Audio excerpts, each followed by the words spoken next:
नमस्कार बंधुरा ঐশীর মার রান্নাঘরে আপনাদের সবাইকে স্বাগত।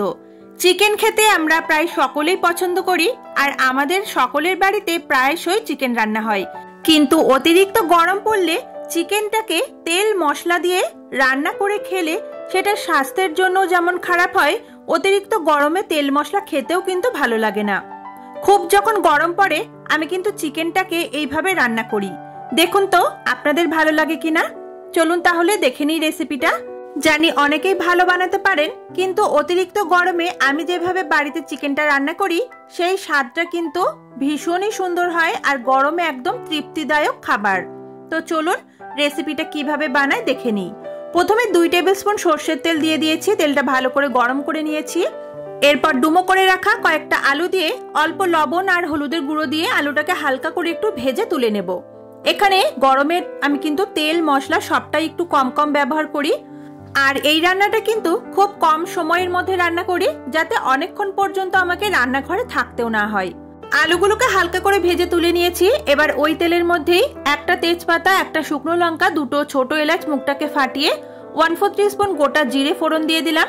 ফোড়নটা এবার হালকা করে একটু ভেজে নেব। মিষ্টি গন্ধ ছাড়তে শুরু করলে পেঁয়াজ কুচি দিয়ে দেব। পেঁয়াজ কুচিও আমি এখানে অল্প পরিমাণেই ব্যবহার করেছি। আমি এখানে সমস্ত যে মশলাপাতি ব্যবহার করছি সেটা কিন্তু 600 গ্রাম চিকেনের জন্য। আপনারা যদি চিকেনটা বাড়িয়ে বা কমিয়ে নেন তাহলে মশলা পেঁয়াজ সমস্ত কিছু কিন্তু একটু বাড়িয়ে বা কমিয়ে নেবেন। তবে পেঁয়াজ কিন্তু খুব গরমে একটু কম খাওয়াই ভালো।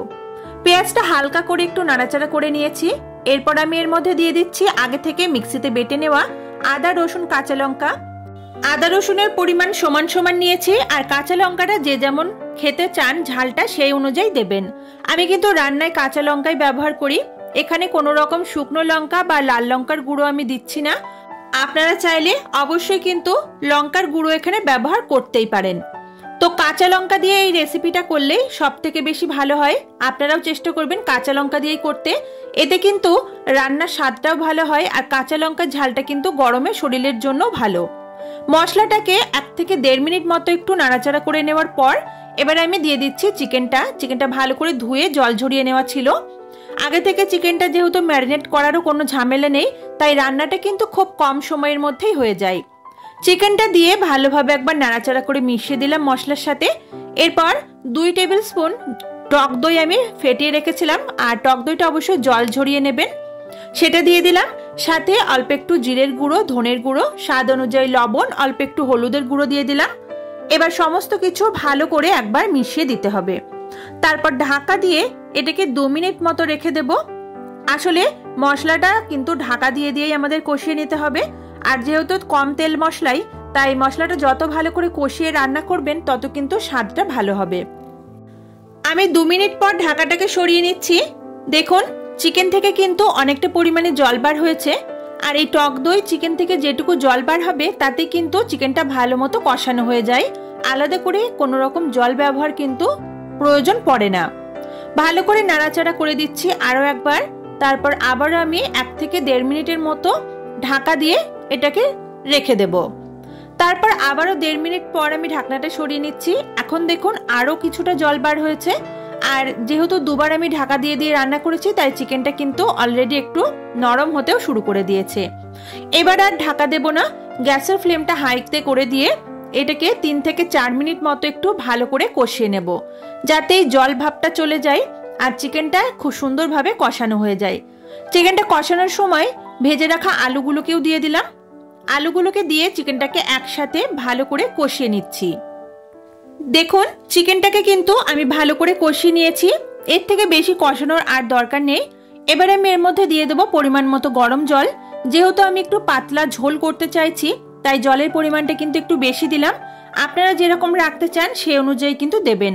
তবে এই রেসিপিটা একটু পাতলা পাতলা ঝোল হলে খেতে কিন্তু জাস্ট অপূর্ব লাগে। ভালো করে একবার নাড়াচাড়া করে মিশিয়ে দেওয়ার পর এবার আমি দিয়ে দেবো ঢাকা, আর গ্যাসের ফ্লেমটা মিডিয়ামে রেখে আলু আর চিকেনটাকে ভালোভাবে সিদ্ধ হওয়া পর্যন্ত অপেক্ষা করব। তবে কষাতে কষাতে চিকেন আলু কিন্তু কিছুটা সিদ্ধ হয়েই যায়, তাই খুব একটা সময় লাগে না। 5 থেকে 6 মিনিট মতো ঢাকা দিয়ে রেখেছিলাম। এবার ঢাকনাটা খুলে একবার ভালো করে মিশিয়ে দিচ্ছি, আর ওপর থেকে একটু ছড়িয়ে দিচ্ছি অল্প একটু গরম মশলার গুঁড়ো। তারপর ভালো করে একবার মিশিয়ে দেব আর আরো 1 মিনিট মতো আমি রান্না করে নেব। অতিরিক্ত যখন গরম পড়ে তখন কিন্তু আমি গরম মশলা গুঁড়োটাকে দিই না বা খুবই সামান্য পরিমাণে দেবেন। এই সময় একবার চেক করে নিলাম আলুটাও কিন্তু ভালো মতো সিদ্ধ হয়ে গেছে আর চিকেনটাও ভালোভাবে সিদ্ধ হয়ে গেছে। এবার আমি 1 মিনিট মতো ফুটিয়ে নিয়ে এটাকে গ্যাসের ফ্লেম বন্ধ করে রেখে দেবো স্ট্যান্ডিং টাইমে 10 মিনিট। এটা কিন্তু ঝোলটা এতটা থাকলেও যখন সম্পূর্ণ ঠান্ডা হয়ে যায় তখন ঝোলটা কিন্তু আরো একটু টেনে আসে। তো আমি এই পর্যায়ে নামিয়ে তুললাম। আপনারা চাইলে আর একটু ঝোলটাকে শুকিয়ে নিতে পারেন।